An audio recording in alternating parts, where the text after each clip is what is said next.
எல்லாருக்கும் வணக்கம். ICC tournament மட்டும் வந்தா போதும், சின்ராஸை கையிலே பிடிக்க முடியாது. அதுதான் நம்ம ஆஸ்திரேலியா. ஏன்னா இந்த வருஷம் மட்டும் பாத்தீங்கன்னா ஐசிசி டோர்னமெண்ட்டா ஜெயிச்சிட்டே இருக்காங்க அருண். 2023ல இருந்து 2024 இந்த இடைப்பட்ட காலங்கள்ல அவங்க கிட்ட ஐசிசி டோர்னமெண்ட்டா இருக்கு. விமன்ஸ் வேர்ல்டு கப்பு, அண்டர் 19 வேற ஜெயிச்சிட்டாங்க. ஸோ நாம இப்போ ஆஸ்திரேலியாவுடைய ஸ்வாட் அனாலிசிஸ் தான் பார்க்க போறோம். ஃபர்ஸ்ட், உண்மையிலே ஆஸ்திரேலியாவுடைய ஸ்ட்ரென்த் அப்படின்னு பார்த்தீங்கன்னா நிறைய இருக்கு. பேட்டிங் லைனப்பு பயங்கரமா இருக்கு. அதே மாதிரி ஆல்ரவுண்டர்ஸும் நல்லா இருக்காங்க. உங்களுடைய கருத்து என்ன? ஆஸ்திரேலியாவுடைய ஸ்ட்ரென்த் எதை சொல்வீங்க? அவங்களுக்கு பெரிய பெரிய ஸ்ட்ரென்த் என்னன்னாங்க, ஒரு வேர்ல்டு கப் மாதிரி பெரிய டோர்னமெண்ட்ல கிரன்ச் கேம்ஸில் சூப்பராக ஆடிடுவாங்க. அந்த பெரிய பிக் டோர்னமெண்ட் டீம்னு சொல்லலாம். ஸோ அது வந்து அவங்களுக்கு ஒரு பெரிய ஸ்ட்ரென்த். நிறைய டீம் வந்து இப்போ சவுத் ஆஃப்ரிக்கா மாதிரி டீம்ஸ் அது ப்ரெஷராக எடுத்துட்டு ஆடி தோத்துடுறாங்க. வேற ஆஸ்திரேலியா வந்து அந்த ஆப்பர்ச்சுனிட்டிக்காக வெயிட் பண்ணுறாங்க. நமக்கு அந்த ஆமா. ஆப்பர்ச்சுனிட்டி கிடைச்சா நம்ம எப்படி பண்ணலாம்னு சொல்லிட்டு வேர்ல்டு கப் ஃபைனல்ஸ்லேயே பார்த்தோம். கிட்டத்தட்ட 1,00,000க்கு மேலே சப்போர்ட்டர்ஸ் அகமதாபாத்தில் இந்தியாவுக்கு சப்போர்ட் பண்ணிட்டு இருந்தாங்க. இந்தியாவும் வந்து இன்ஃபார்ம் டீமு எல்லா மேட்சும் ஜெயிச்சு வந்திருக்காங்க. அதெல்லாம் பெருசாக பொருட்படுத்தாமல் நல்லா ப்ரிப்பேர் பண்ணி அவங்க ஸ்கில்லை காமிச்சு ஜெயிச்சாங்க. அது வந்து அவங்களுக்கு இருக்கிற ஒரு பெரிய பாசிட்டிவ். ஆமா. ஆப்போனண்ட் என்ன பண்ணுறாங்கன்னுங்கிறது இல்லாமல் அவங்க என்ன பண்ணலாம், அந்த மாதிரி பெரிய மேட்சஸில் பெரிய டோர்னமெண்ட்ஸில் நல்லா ஆடக்கூடிய டீம். அது வந்து ஒரு பெரிய பாசிட்டிவ். செகண்ட் பெரிய பாசிட்டிவ்னு பார்த்தீங்கன்னு வைங்களேன், எனக்கு தெரிஞ்ச இந்த டோர்னமெண்ட்லேயே வெஸ்ட் இண்டீஸ்க்கு ஈக்குவலாக மேட்ச் வினர்ஸ் வச்சிருக்கிற டீம் ஆஸ்திரேலியா தான். ஓகே. நீங்கள் டேவிட் வார்னர் ஸ்டார்ட் பண்ணி அந்த இதில் எடுத்துட்டிங்கன்னா ஒவ்வொருத்தருமே மேட்ச் வினர்ஸ் தாங்க. டேவிட் வார்னர், மிச்சல் மார்ஷ், அதுக்கப்புறம் நம்ம Glenn Maxwell, Cameron Green, Marcus Marcus Stoinis. Stoinis. Marcus Stoinis பார்த்தோம் எல்எஸ்ஜி வர்சஸ் சிஎஸ்கே மேட்ச்ல ஒரே ஆளா ஜெயிப்பாரு. எப்படி ஜெயிச்சு கொடுத்தாருன்னு. அதுக்கப்புறம் ஆமா. ஒரு ஆஸ்திரேலியா நியூசிலாந்து மேட்ச்லயும் வந்து கிட்டத்தட்ட 5-6 விக்கெட் போயிடும். அவர் மட்டும் நின்றுட்டு ஒரு 300 சேஸ் பண்ணுவாங்க. ஆமா. ஸோ அந்த மாதிரி த்ரூ அவுட் நீங்கள் பார்த்தீங்கன்னா பேட்டிங்கில் மேட்ச் வினர்ஸ் இருக்காங்க. பவுலிங்லையும் நம்ம பார்த்துருக்கோம் மிச்சல் ஸ்டார்க் என்ன பண்ணுவாருன்னு சொல்லிட்டு. பிளே ஆஃப்ஸ் வரைக்கும் எதுவுமே பண்ணல. பிளே ஆஃப்ஸ்லையும் ஃபைனல்ஸ்லையும் man of the match performance. ஆமா, முடிச்சிட்டாரு. ஆமாம், முடிச்சிட்டாரு. மேட்சே முடிச்சிட்டார். பவர் பிளேலேயே மேட்ச் முடிக்கக்கூடிய எபிலிட்டி அவருக்கு இருக்கு. அதே மாதிரி ஆடம் ஜாம்பாவும் வந்து சூப்பர்ப் ஸ்பின்னரு. கெரேபியன் கண்டிஷன்ஸில் நல்லா ம், அஹ், நல்ல ஃபார்மில் இருந்தாருன்னா நல்லா எடுக்கிறதுக்கான சான்ஸ் நிறையா இருக்கு. ஸோ அந்த மாதிரி வந்து full and full match winners இருக்கக்கூடிய டீம். அதுவும் வந்து பெரிய பாசிட்டிவ் அவங்களுக்கு. அந்த டாப் த்ரீயே ஆஸ்திரேலியாவுக்கு ஒர்க் அவுட் ஆகிறதுக்கு சான்ஸ் இருக்கா? David Warner, Travis head, Mitchell Marsh, இந்த டாப் த்ரீ. கண்டிப்பாங்க. நான் டிராவிஸ் ஹெட் மிஸ் பண்ணிட்டேன் முதல்ல சொன்ன மாதிரி. டிராவிஸ் ஹெட் வந்து ஃபார்ம் ஆஃப் ஹிஸ் லைஃப்னு சொல்லுவாங்க, அந்த மாதிரி ஃபார்மில் இருக்காரு. அவரும் டேவிட் வார்னர், மிச்சல் மார்ஷ் 3 பேரும் வந்து கண்டிப்பாக கிளிக் ஆகும். அட்லீஸ்ட் ஒருத்தர் கிளிக் ஆனாலும் மேட்ச் ஜெயிச்ச மாதிரி தான். ஏன்னா 3 பேருமே அதே மாதிரி ஆடக்கூடிய பேட்டர்ஸ். இன்ஃபேக்ட் நீங்கள் க்ளோஸாக பார்த்துருந்தீங்கன்னா லாஸ்ட் 6-7 மந்த்ஸாக டேவிட் வார்னர் வந்து ரொம்ப அக்ரெசிவ் ஆடுறார் T20 கிரிக்கெட்டில். ஆமா, ஆமா. அவரோட கேமே வந்து மறுபடியும் இம்ப்ரூவ் பண்ணிக்கிட்ட மாதிரி தெரிஞ்சது. எனக்கு தெரிஞ்சு வேர்ல்டு கிரிக்கெட்லேயே கோலிக்கு அப்புறம் வந்து அவங்களோட கேமை வந்து இந்த அளவுக்கு டிரான்ஸ்ஃபார்ம் பண்ணுறது வந்து டேவிட் வார்னர் தான். ஸோ அவரும் வந்து நல்ல ஸ்ட்ரைக் ரேட்டில் ஆஸ்திரேலியாவுக்கு ஆடிட்டு இருக்காரு. So Travis Head, Mitch Marsh, David Warner top 3. அதுக்கப்புறம் வந்து உங்களுக்கு மேக்ஸ்வெல், ஸ்டாய்னஸ், கிரீன், அந்த மாதிரி டாப் 6 வந்து பவர்ஃபுல் டாப் 6.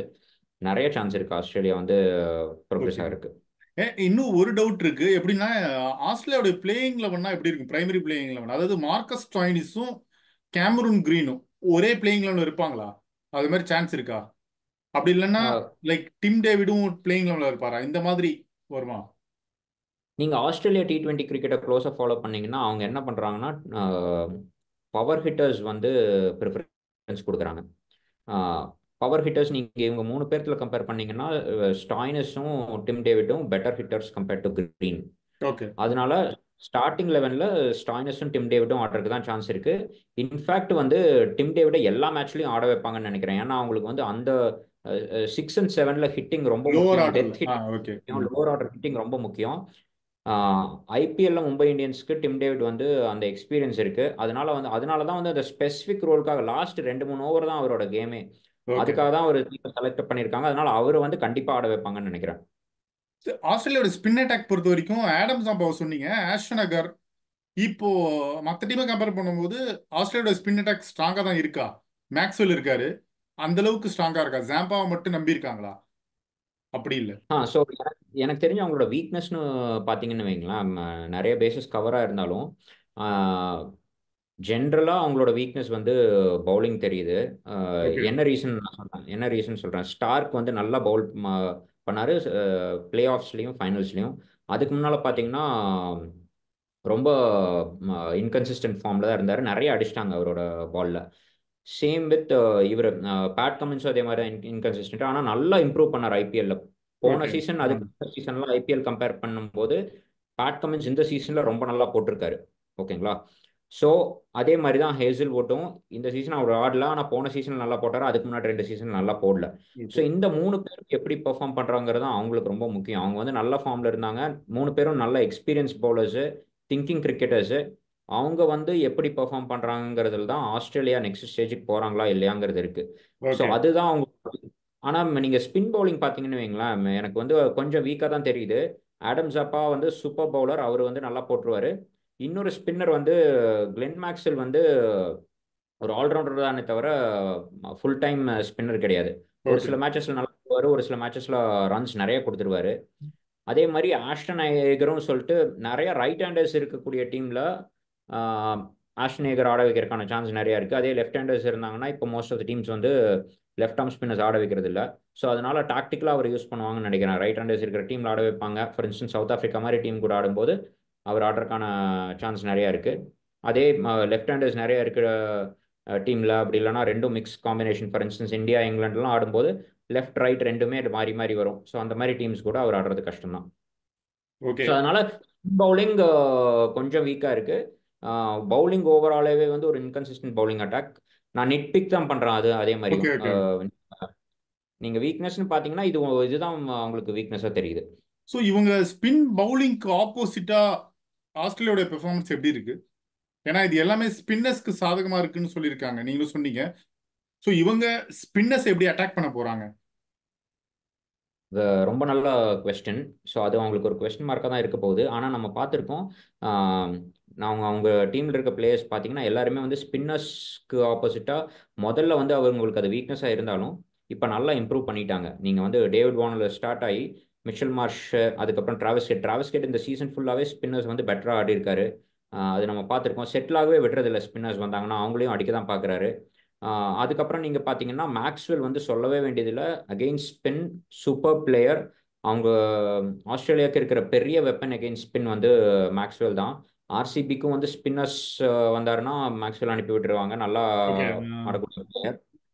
அதுக்கப்புறம் வந்து கிரீனும் வந்து நல்லா ஆடுவார் ஸ்பின்க்கு ஆப்போசிட்டாக. Tim David towards the end தான் வருவார், லாஸ்ட் 2-3 ஓவர்ஸ் ஸ்பின் போட மாட்டாங்க டீம்ஸு. அதனால நீங்க கேட்ட கேள்வி ரொம்ப நல்ல கேள்வி, அதுவும் ஒரு கன்சர்னா இருக்கலாம். பட் நிறைய இம்ப்ரூவ் பண்ணிட்டாங்க ஓகே. ஓகே. ஸ்பின்னர்ஸ் கூட ஆடி. ஸோ அதனால வந்து அது ஒரு பெரிய இஷ்யூவா இருக்கக்கூடாதுன்னு நான் நினைக்கிறேன். ஸோ ஆஸ்திரேலியாவுக்கான ஆப்பர்ச்சுனிட்டி அப்படின்னு பார்க்கும்போது நிறைய நல்ல டேலண்ட்லாம் உள்ள வந்திருக்காங்க. டிம் டேவிட், ஜோஷ் இங்கிலீஷ், இவங்களெல்லாம் ப்ரமோட் பண்றாங்க ஆஸ்திரேலியன் டீம்.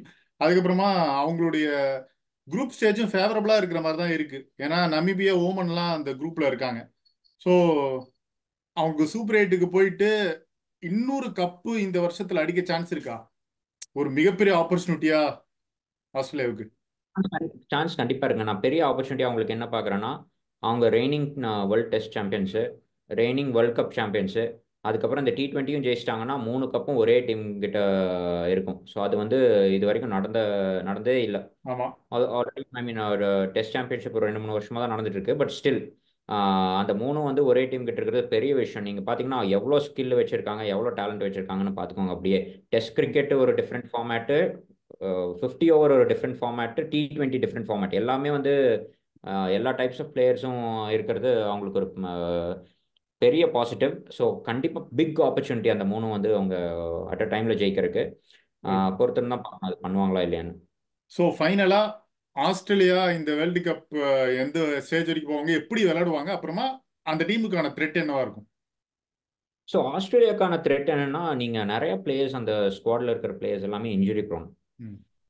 மிச் மார்ஷே வந்து அவங்களோட கேப்டனே வந்து இப்போ ஹாம்ஸ்ட்ரிங் இன்ஜுரியிலிருந்து வெளியே வந்திருக்காரு. இன்னும் வந்து ஃபர்ஸ்ட் 15 days ஆஃப் த டோர்னமெண்ட்ல வந்து பவுலிங் போடுவாரா என்னன்னு தெரியல. ஸோ அது ஒரு பெரிய கன்சர்ன் மிச் மார்ஷோடது. மிச் மார்ஷ் தவிர இன்னும் சில பிளேயர்ஸ் வந்து வார்னர், ஸ்டாய்னஸ், கிரீன் எல்லாமே வந்து injury prone, on and out இருந்திருக்காங்க. ஐபிஎல்லையும் சில மேட்சஸ் ஆடினாங்க, சில மேட்சஸ் ஆடல. அது ஒரு பெரிய threat. Second threat out of form பிளேயர்ஸ்ங்க. இப்போ நம்ம பார்த்தோம்னா அகெயின் ஐபிஎல் பொறுத்த வரைக்கும் நீங்கள் வந்து கிரீன், ஸ்டாய்னஸ், வார்னர், மார்ஷ் அவங்க எல்லாமே அவுட் ஆஃப் ஃபார்ம்ல இருந்திருக்காங்க. இவரும் தான் மேக்ஸ்வெல் வந்து ஆர்சிபிக்கு பெர்ஃபார்மே பண்ணல. ஆமா. அவர் பெர்ஃபார்ம் பண்ணியிருந்தாருன்னா ஃபர்ஸ்ட் ஒரு 6-7 மேட்ச்லாம் ஆர்சிபி 2-3 மேட்ச் ஜெயிக்கிறதுக்கான சான்ஸ் இருந்திருக்கு. இன்னும் பெட்டர் பொசிஷனில் இருந்திருக்கலாம். ஸோ அதனால வந்து அவங்களுக்கு அந்த அவுட் ஆஃப் ஃபார்ம் வந்து ஒரு பெரிய இஷ்யூ. ஆல்தோ மேக்ஸ்வெல் மாதிரி பிளேயர் வந்து இதுக்கு முன்னால் என்ன பண்ணாருங்கிறது அவர் மைண்ட்லையும் அவர் யோசிக்க மாட்டாரு, வேற யாரும் நினைக்க மாட்டாங்க. பட் ஒரு குரூப் ஆஃப் பிளேயர்ஸ் வந்து இன்கன்சிஸ்டண்ட்டாக பெர்ஃபார்ம் பண்ணிட்டு இருக்காங்க. ஸ்டார்க்கும் அதில் சொல்லலாம். அந்த மாதிரி ஒரு ஸ்குவாட்ல இருக்கிற ஒரு 6-7 பிளேயர்ஸ் வந்து out of form plus inconsistency வந்து அவங்களுக்கு ஒரு த்ரெட்டாக இருக்கலாம்.